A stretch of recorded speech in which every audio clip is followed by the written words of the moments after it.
Setelah saya menyimak khutbah Huzur yang lalu, Anda biasa mendengarkan khutbah saya? ya Huzur, Oke, baiklah. Silahkan lanjutkan pertanyaannya.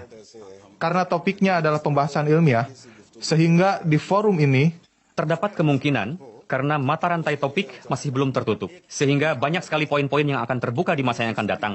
Jika Anda menjelaskan suatu poin demi untuk bertambahnya pemahaman, maka manfaatnya tidak hanya akan dirasakan oleh audiens saja, bahkan oleh semua orang, dan saya juga akan sampaikan poin tersebut pada kesempatan khutbah yang akan datang. Silahkan lanjutkan pertanyaannya.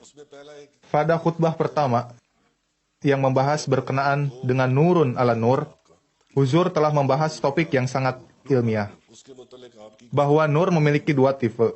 Pertama, ada yang tersembunyi dan ada yang terlihat, dan terkadang corak yang tersembunyi memiliki daya yang lebih kuat.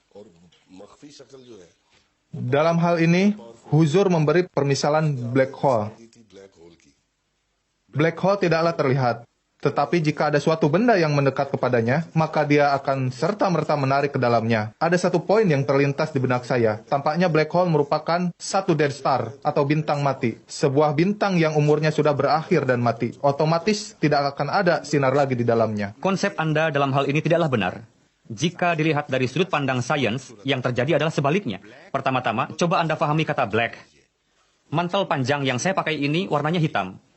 Tapi tidak berarti bahwa di dalamnya tidak ada cahaya. Hal ini disebabkan karena dia menyerap seluruh cahaya ke dalamnya dan tidak membiarkan cahaya-cahaya itu keluar darinya. Kenapa diberikan nama black hole? Karena para ilmuwan berpendapat bahwa dia menyerap sinar X-ray, sinar ultraviolet, dan berbagai macam rays lainnya dengan kuatnya, dan dia tidak membiarkan sinar-sinar itu lolos kembali. Disebabkan oleh kuatnya daya gravitasi. Tidak, daya gravitasi tidak hanya untuk benda-benda padat saja, tapi untuk cahaya juga, black hole menyerap cahaya. Oleh karena itu, meskipun terdapat sinar di dalamnya, tapi tidak dapat terlihat. Dia sendiri tidak kosong dari cahaya, bahkan dalam zatnya terdapat paling banyak cahaya. Tapi karena dia tidak membiarkan cahaya itu lolos, sehingga tidak ada yang bisa melihatnya. Inilah yang dimaksud dengan black hole. Sekarang yang perlu Tuhan fahami adalah, Rasulullah SAW adalah wujud yang paling bersinar di antara semua sinar. Tapi kenapa beliau memilih bendera yang berwarna hitam untuk Islam? Sekilas tampak aneh. Telah datang seorang nabi yang paling bercahaya di dunia ini dan paling banyak memancarkan cahaya, tapi nabi tersebut justru malah memilih warna hitam untuk benderanya. Alasan utamanya adalah hal itu mengisyarahkan pada penyerapan nur. Muslim adalah orang yang seutuhnya menyerap cahaya ke dalam dirinya, lalu Tuhan menciptakan nur lagi. Itu adalah topik yang berbeda. Walhasil, kalian akan menjadi mukmin sejati jika kalian dapat menyerap cahaya dan mencernanya, sehingga cahaya tersebut menjadi bagian dari wujud kalian. Dalam hal ini, yang menarik adalah kenapa wujud yang paling bercahaya di dalam Islam, yakni Rasulullah, tampak sebagai wujud yang paling hitam bagi orang-orang yang melihatnya. Ini adalah penjelasan yang kedua. Tapi menurut hemat saya, ini adalah penjelasan yang utama. Abu Jahal pun melihat nur itu, yakni Rasulullah SAW, dan Abu Bakar juga melihatnya. Tapi nur itu tampak hitam kepada Abu Jahal, sedangkan bagi Abu Bakar, nur itu tampak sebagai nur. Artinya, untuk melihat nur dibutuhkan mata.